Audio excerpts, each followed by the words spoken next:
Good afternoon, and welcome to this Media Mastermind keynote with Cohan and Owens. Before we start the discussion, we're just going to run a couple of short tapes to set the scene. The first one will be some A+E content. It will cut off quite quickly because we don't want to spend too much time on sizzle reels. And then we're going to look at something from Propagate. So just relax for a couple of minutes and then we'll start talking. Could you run the tapes, please? Can we start by explaining why you two guys are sitting together on this stage? What is the connection between the companies, and how do you think that informs what's happening in the TV business at the moment? Howard, do you want to kick off? Sure. When we were considering and strategizing about launching Propagate, myself and Ben Silverman was advising me as a friend and trusted old partner at the time. We talked about linking up with a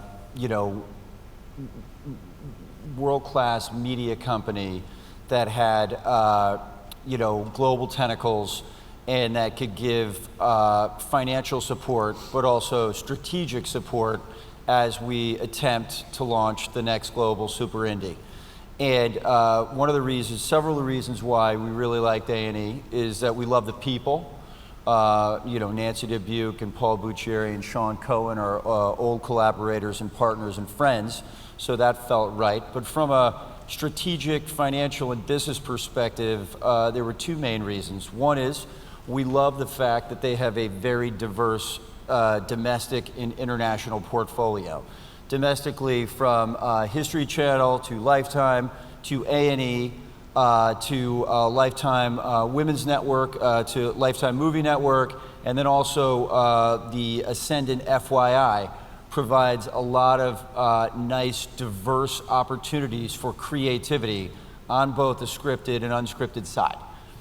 So that was one sort of the one of the impetuses, and then the other one was that they are growing globally. They view global growth as essential to their growth, and we are a global company by nature, And I'll just say, Ben Silverman, so sad he couldn't be here. This is his favorite time of the year, and but Ben and I, our roots are in global, and that's kind of why.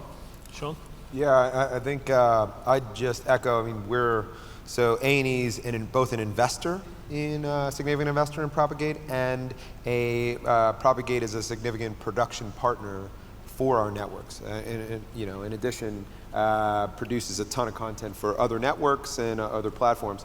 I think for us, the attraction is similarly, it's a creative set of producers, a creative sort of folks that were really globally minded from the outset. When you think about their track record, when you think about some of their original successes, it's about, I think, and you correct me if I'm wrong, Howard, but it's about finding IP, finding really interesting ideas, finding interesting talent in relatively unlikely places.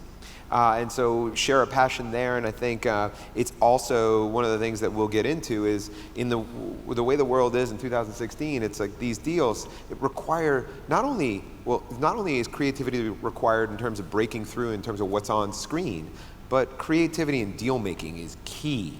And there are no two executives outside of A+E that I know that are more creative in terms of deal making than Howard and Ben. So it's a natural tie-up, really complementary in a lot of ways. And today, is a particularly tough time. When we originally launched Reveille in 2002, we had no, big media partner. We had a first look at NBC. And today we view the world differently. Today, it feels like while we are independent, we have no first look at A+E. We have no obligation to bring them anything, and they don't have an obligation to really, do much with us. Our relationship is born out of creative symmetry and business linkage, and where we see opportunistic opportunities, we will take advantage, but we also, as Sean mentioned, are free to work and shape our business as we see fit. That is unique, but having an international media company as a strategic partner is something that I feel in today's climate is incredibly helpful and I think almost essential. And it's quite a trusting scenario, isn't it? You're an investor, but these guys can go off and they can do whatever business they want. And that's the kind of deal-making we're increasingly seeing, aren't we? Yeah, it is. We're past cookie cutter time. We are, I think, different platforms, different windows, different skill sets, different talent. I could see lots of different, and we've already seen lots of different variants to the kind of relationships we would have with a Propagate, whether we support their distribution efforts, whether they help open doors on international formats, whether we collaborate in an Asian territory to put out a shingle together. There's a lot of different opportunities, and I think being shackled with one model is in this kind of context would be difficult and prohibitive in terms of creativity. So you guys, you come from very different backgrounds, different corporate cultures, but in your own way, you're both right on the front line of digital development. Can you tell me how that informs what you're doing? I mean, how are you negotiating and addressing the shift from linear to digital in what you do? I mean, do you want to start? Sean? Yeah, I'll start. I mean, taking a step back, it's obviously the rise of digital, the proliferation of a range of different platforms, which we've been talking about for years, but it's really, the last couple of years it's really been a tipping point moment. The first thing I'd say is there's a tremendous amount of opportunity versus what there used to be, right? There are new audiences, and there are these new platforms and new formats and I don't mean formats in a textbook way, but new formats or executions for creative that didn't exist before. So the 6-second vertical Snapchat piece, or the 14-minute off the clock linear bit. And so I think we are kind of reminding ourselves a lot these days that our core knitting is we tell great stories. That's our job. We need to tell great stories. We need to know our audiences. We need to think about these platforms and some of the new audiences as really targets in and of themselves, and as groups that you might develop against independently. What I mean by that is, gone are the days where you'd make a long-form program and then retrofit for these different platforms, or say, oh, I'll take a 6-second here, I'll do a minute here, here's a scene lift over here.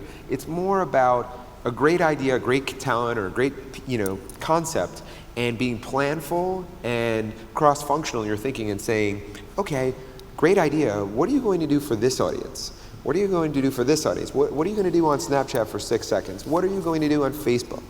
So I think that's kind of, I won't rant on, but I think that's one way that I think the digitalization or the rise of digital platforms has changed things. I think the other way is kind of going back to our core knitting or our core goals when it comes to deploying content.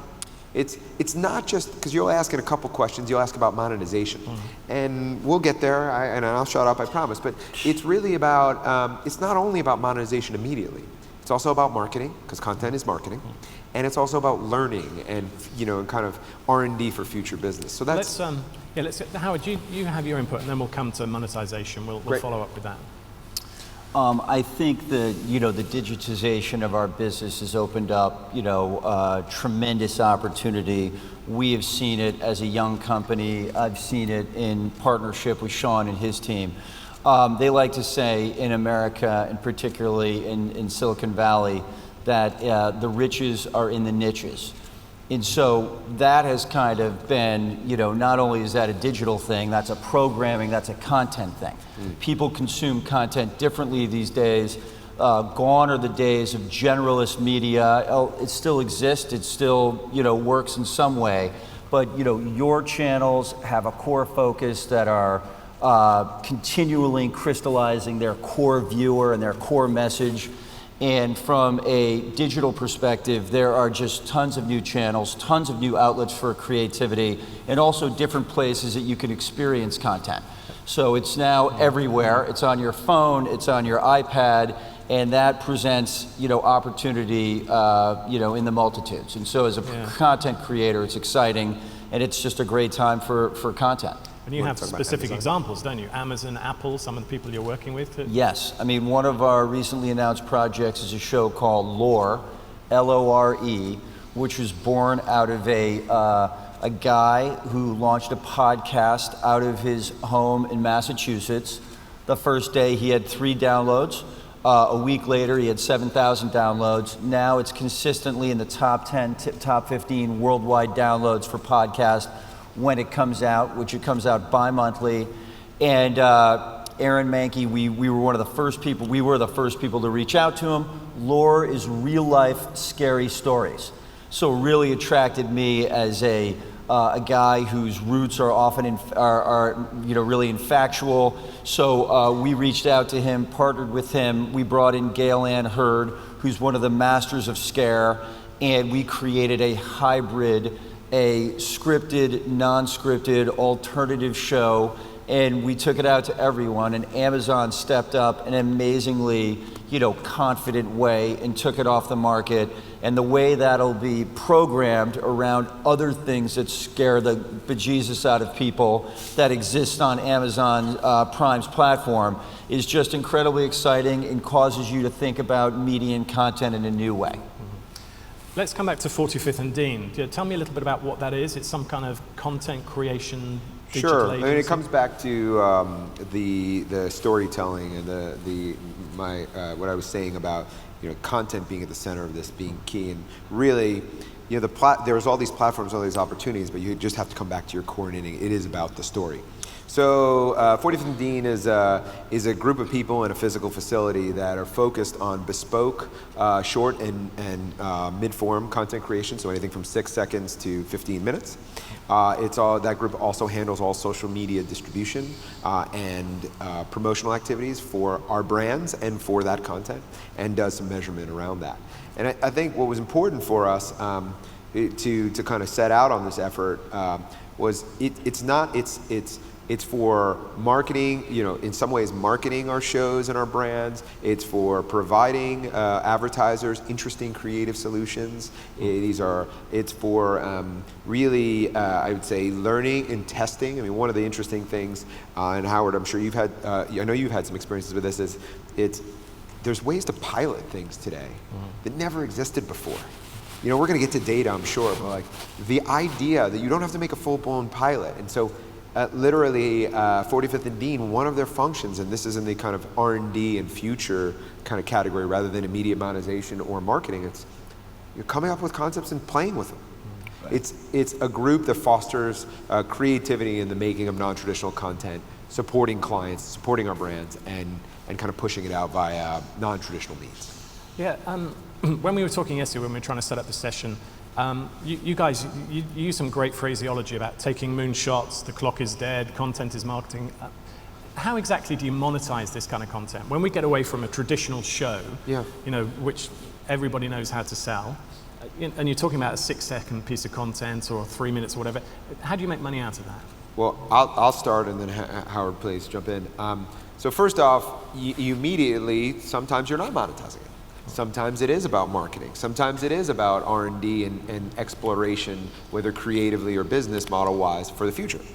But I think the way that you're monetizing is you are bringing, anytime you're able to bring mass eyeballs to something, anytime you're able to, across TV and a range of other platforms, really cast creatively and planfully a great idea.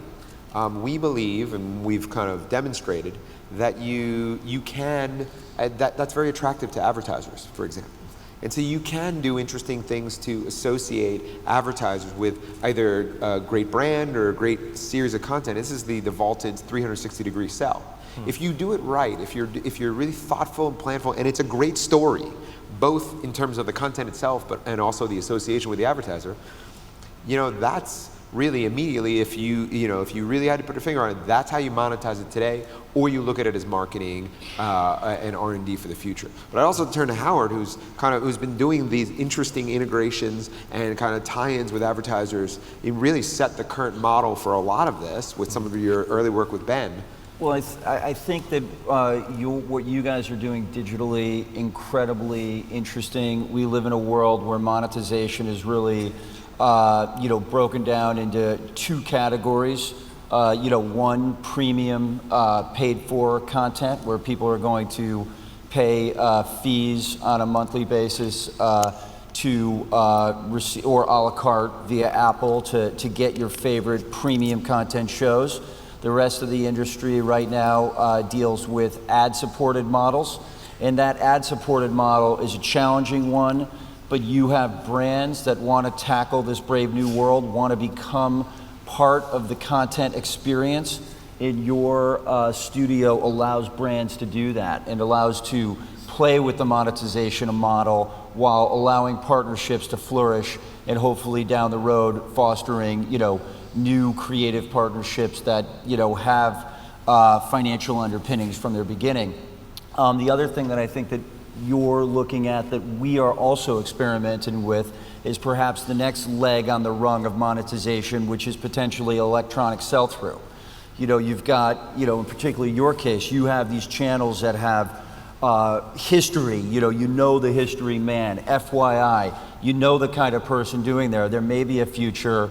If I had an opportunity, I'd love to create a show for one of those channels and try to communicate and market to that consumer from a creatively fresh take, but hopefully have the opportunity not just for them to see an ad, but buy an ad or buy something. So I think that the kind of experimentation that you guys are doing fits in line with the kind of opportunistic business, challenges that we're excited to tackle. Tell me a bit about data and creativity. There does seem to be a kind of new alchemy in the TV market around this word algorithms. Do you make your decisions in a very data-driven way, or is this still an instinctive creative business? It's both. It's funny because I kind of feel like it's been both for a long time. It's just maybe we've called it something different, or we've kind of haven't thought about it differently. I mean, I use from our side, I use a couple of examples where a couple of our hit shows today, Vikings and Ice Road Truckers, have their roots in shows that rated very well years ago. So Ice Road Truckers, one of the highest rated episodes of Modern Marvels in the US, was about the ice road trek that some truckers made. And we saw that, we looked at the data. Back then there wasn't as much data available, but we looked at what, we kind of, and based on audience appetite, we figured there might be an opportunity there. Now, we took that data and we couldn't just say, okay, make a show about Ice Road Truckers.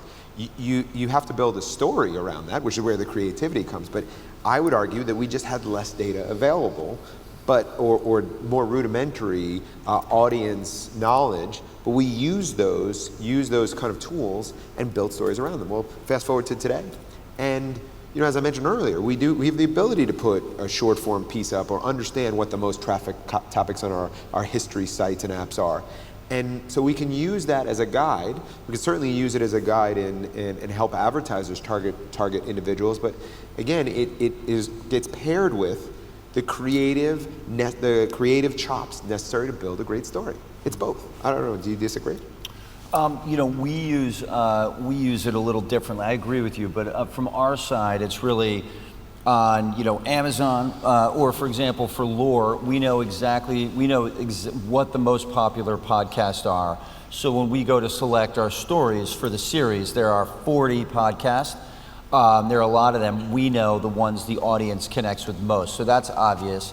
But in America, like I'm sure all over the world, showrunners listen to their audiences. The digital connectedness has allowed us to learn more about the consumer and how they react and how they engage with content.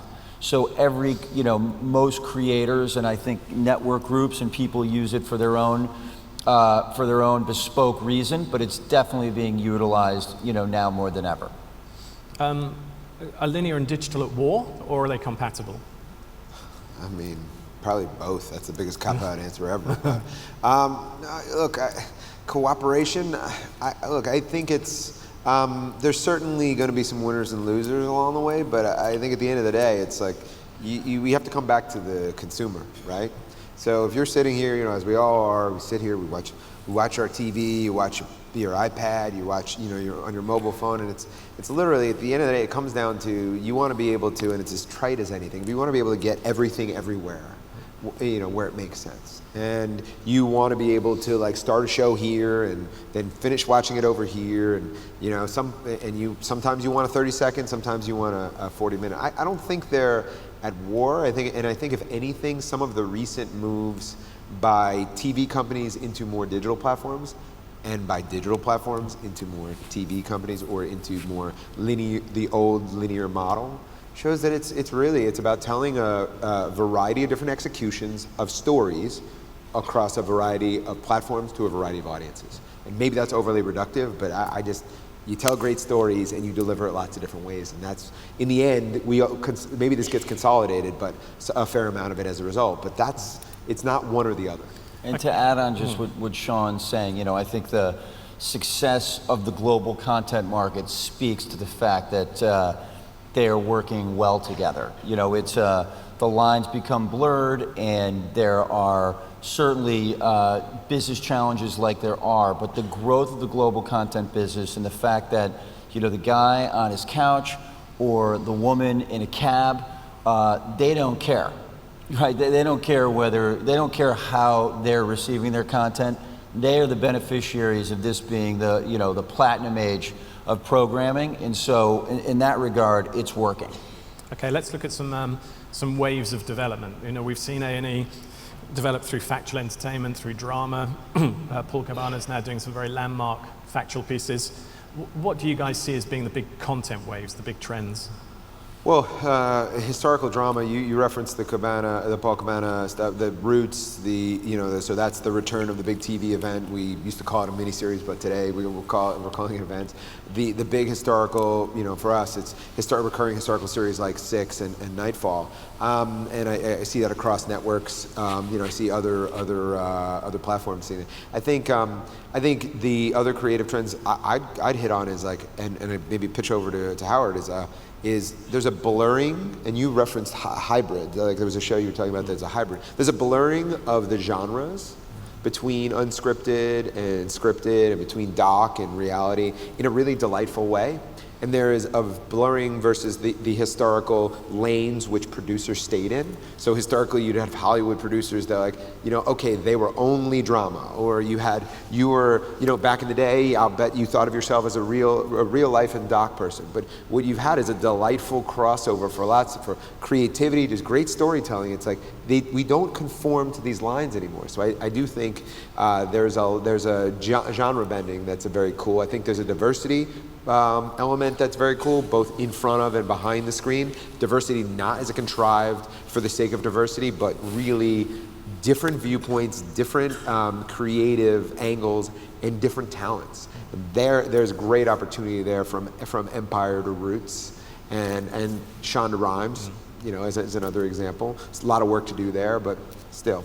Where would you want to go in terms of creative? I think it's interesting. The market is kind of there's premium now, and there's everything else. There's no longer a race to the middle. People, your network groups, most people want their flagships. They want their king brands, their king content brands, and those are ones that you have to pay for. You're not going to shortcut, and you need to invest. But within that, there is also a hybridization. There is a less reliance on, I think, specialty and more people willing to change. And I think one of the things we had talked about is the time, the fact that the 22-minute show or the 44-minute show no longer holds as much prominence. When you're watching, when AMC airs the Night Manager, and I think they aired it in 6 100-minute tranches, or the Showtime shows or the HBO shows that do 20 minutes, 19 minutes, 23 minutes. John Oliver is always a different time. And I think that digitization allows you not to have to conform to a traditional clock. And I think that unleashes creativity. And I think that makes us more creative. Playing to act breaks has never been, to commercially enforced act breaks has never been, a creator's dream. And so the ability to allow the story to dictate as opposed to a pre-structured time code, I think is really enabling and helpful. And I think that's part of the creative supercharge we're seeing. Okay, we're in our last 2 minutes. So that's fine. So geographic headlines. Where do you see the opportunities geographically? Sure. I mean, we right now Propagate has deals in Turkey with Canal D. We're in business with KBS in Korea. We're in business in Colombia, in Venezuela. We see a lot of, we've always been a global company. It's only richer. There's only stronger creatives rising to the top. I like the Middle East. Ben and I particularly like the Middle East. We have a couple things that we're working on right now. We've been to Abu Dhabi, and we think it is a rich, tons of people under 30 years old, and that's a great market for us. Sure. Africa, a great creative market. India, obviously everyone talks about China. You mentioned Korea. I think I believe it's a hard one for me to answer because I believe there's growth just about everywhere. Yeah, yeah. I'd like to talk more about that. I don't think we have time. No, I think we're down to our last 10 seconds. So thank you very much, guys. A pleasure to talk to you. Thank and you. I know we could have done it for hours. Yeah, so, appreciate cheers. it. Thank you. Thanks, Sean. Cheers. Cheers. And thank you. Thank you for listening.